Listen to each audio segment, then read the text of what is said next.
Governor, in spite of the fact that this is normally a Blue Monday, you seem rather happy this morning over General Washburn's projected highway program. I think it's an outstanding. All right, could we get just a little bit more specific then in what pleases you most about it in reference to the actual layout? Well, first of all, although it's a program that calls for $1.4 billion in expenditures from 1960 to 1970, nevertheless, it's not something that is beyond reach because, and although I'm speaking in generalities, it can be brought about by an expenditure of approximately $12 million a year more than we're spending now on highway construction in Oklahoma.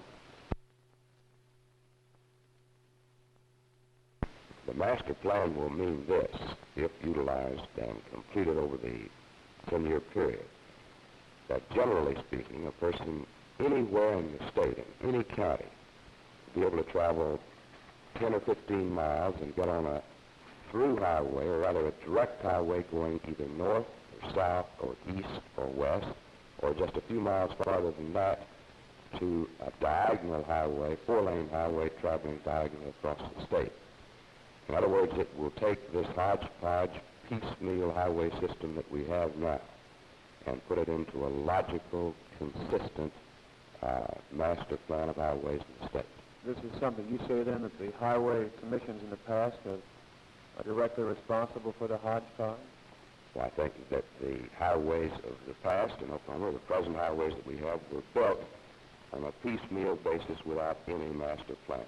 This is a master plan and a good one.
Well, I really don't know, as I'm sure Dr. Cross has indicated. The university has known about this for many, many months. And I've been gone for the last 10 days, and this has become a news story in the last 10 days, while it has been a fact to the university for the last 14 months or something of that sort. And I don't have any idea of what to tell you about it right now because I haven't really been brought up to date as to what has happened in the 10 days that I've been gone.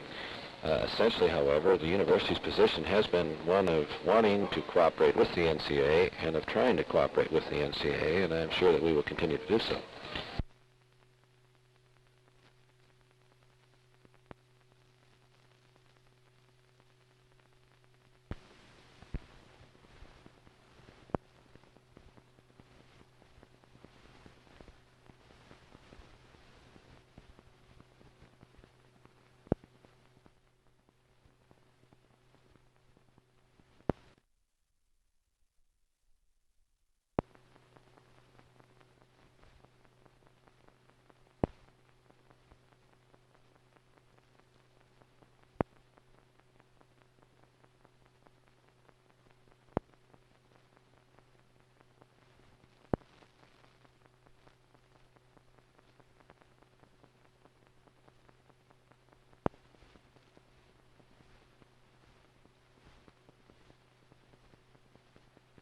One of the principal purposes of going ahead and filing those petitions now was to emphasize the importance of the circulation and the concentration on the circulation of the other two proposals, one for reapportionment and the other for the Constitutional Highway Commission. Friends are redoubling their efforts, I'm certain, all over the state in this regard.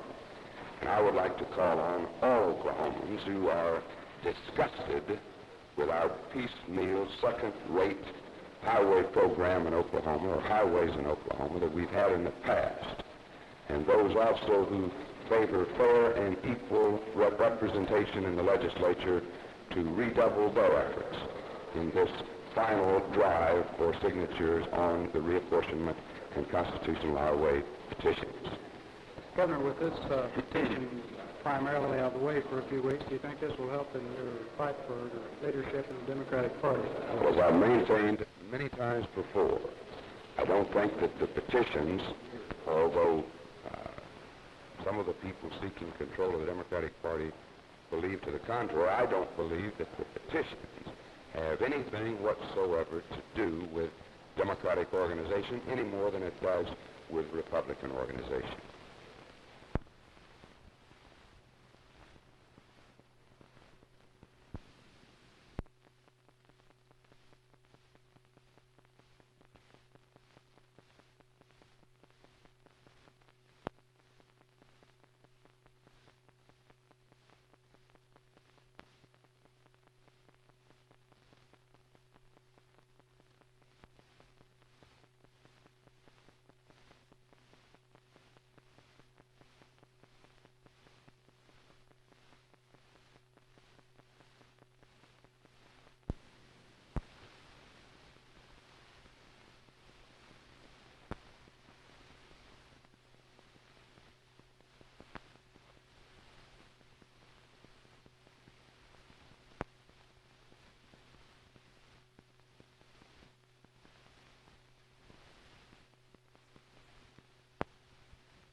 Well, I think he's got a considerable amount of strength around the country, starting in New England, but also in the Midwest and in the Rocky Mountain states and some down here.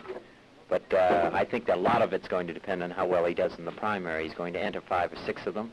I think a particularly key one is in Wisconsin. I think if he does well in Wisconsin and does well in some of these other states, then I think he has a very good chance for Los Angeles in July. If he doesn't do well, I think that his chances are far, far less good.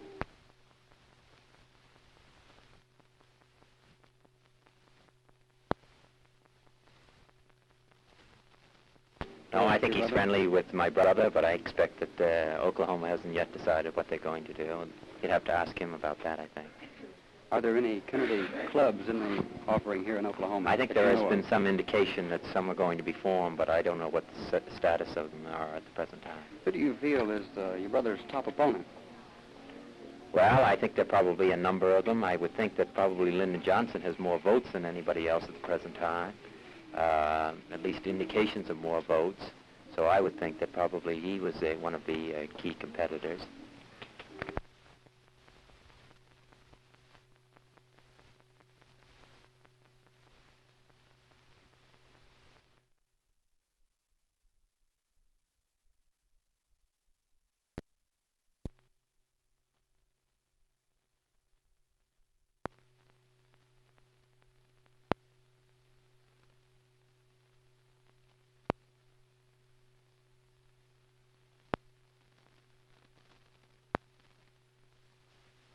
First of all, I want to point out that although I disagree with his opinion, I still have recommended to those state employees who have already been brought under the Merit System Act that they comply or follow the Attorney General's opinion, because he is the chief legal officer of the state. I reserve my right to disagree with him, and I do mainly for this reason.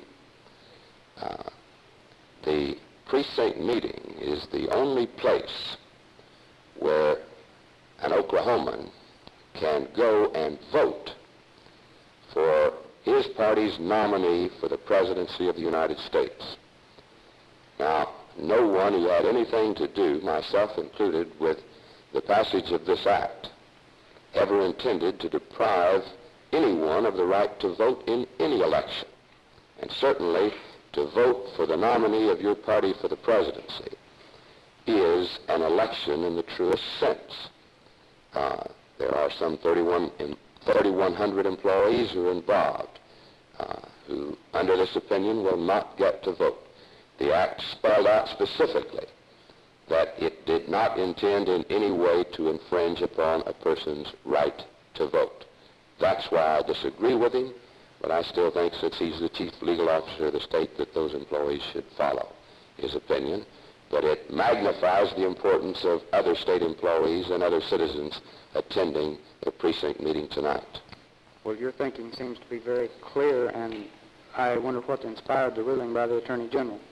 Well, I don't know what inspired it, but I think it's perfectly obvious that they did not consider the constitutional rights of these state employees when they wrote the opinion, because the opinion amounts to an infringement upon their constitutional right to vote. How do you think this will affect your candidate, Pat Malloy's chances in the race? Well, of course, I don't have any idea how the 3,100 would have voted had they been able to vote at their precinct meetings. Therefore, I don't know how it will affect the election.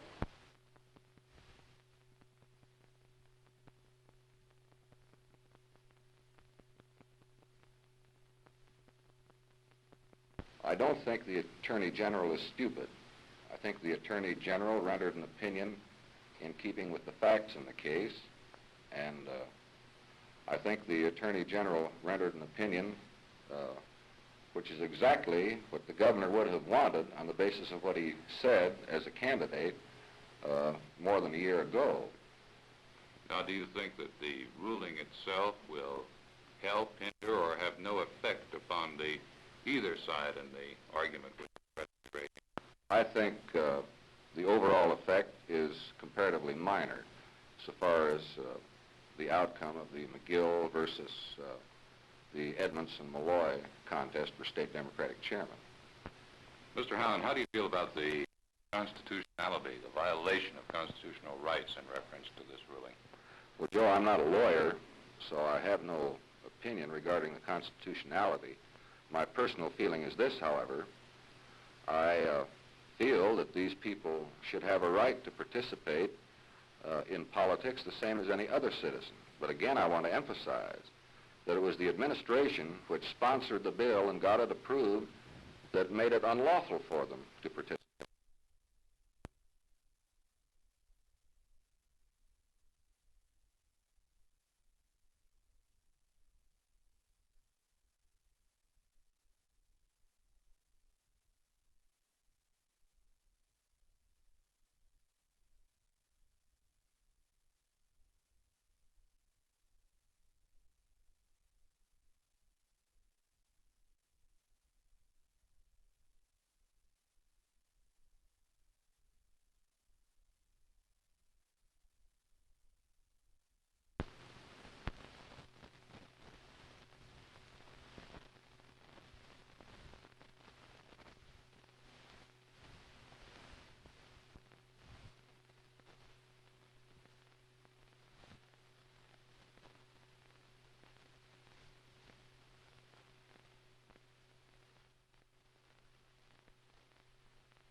Well, I'm going to make that announcement today.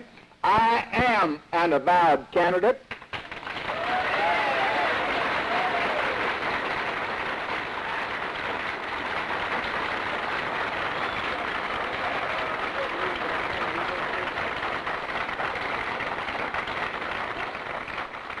And I'm going to carry on, if nominated, the most thorough, diligent, winning campaign that any one man can carry on for the nomination of the United States Senator from Texas.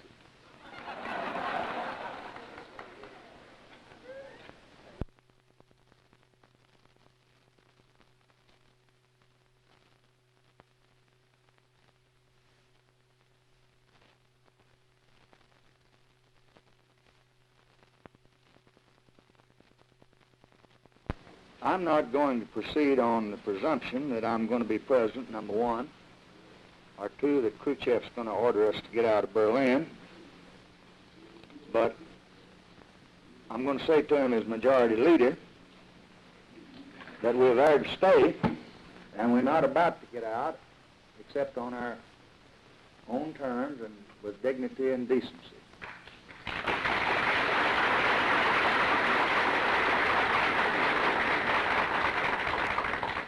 I never saw any nation gain respect by tucking their tail between their legs and getting for home Bruno.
Let me ask you one thing about the Army.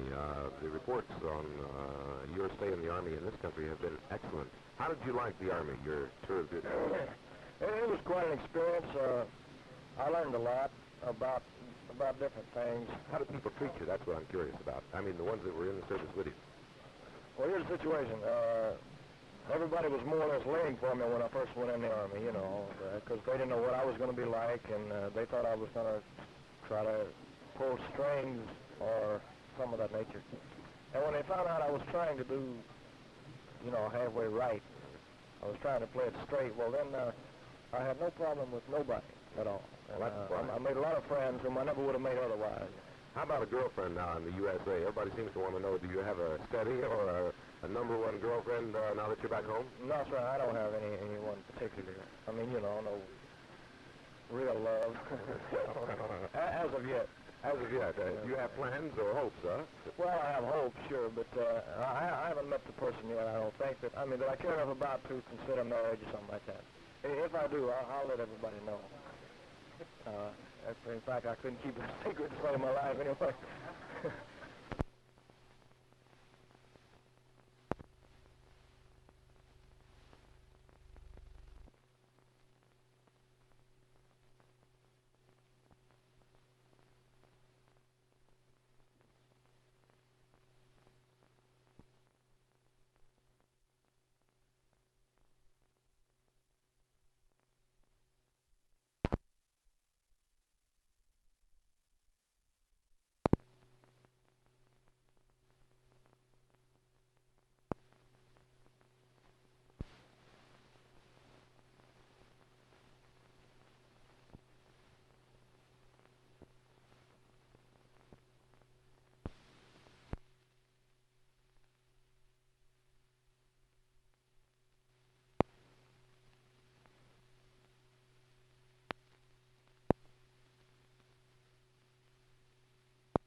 Were you in the trailer when the strong wind or the tornado hit? Yes, we were. What did it feel like? What did you think when it all started?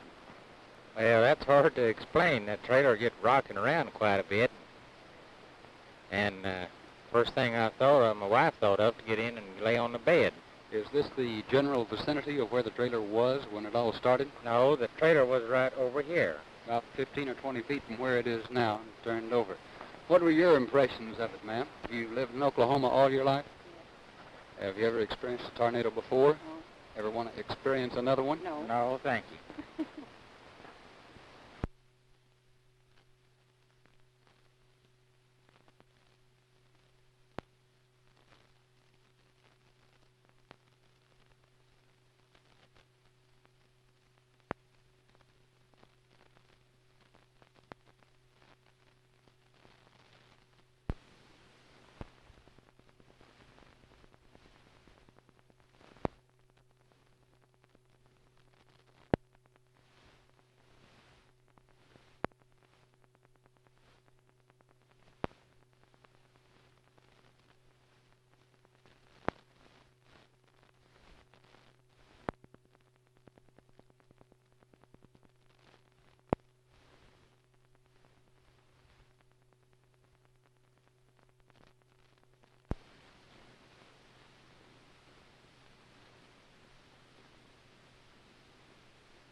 I was in a typhoon in Okinawa back in '45, and from inside the cellar, it sounded an awful lot like a typhoon.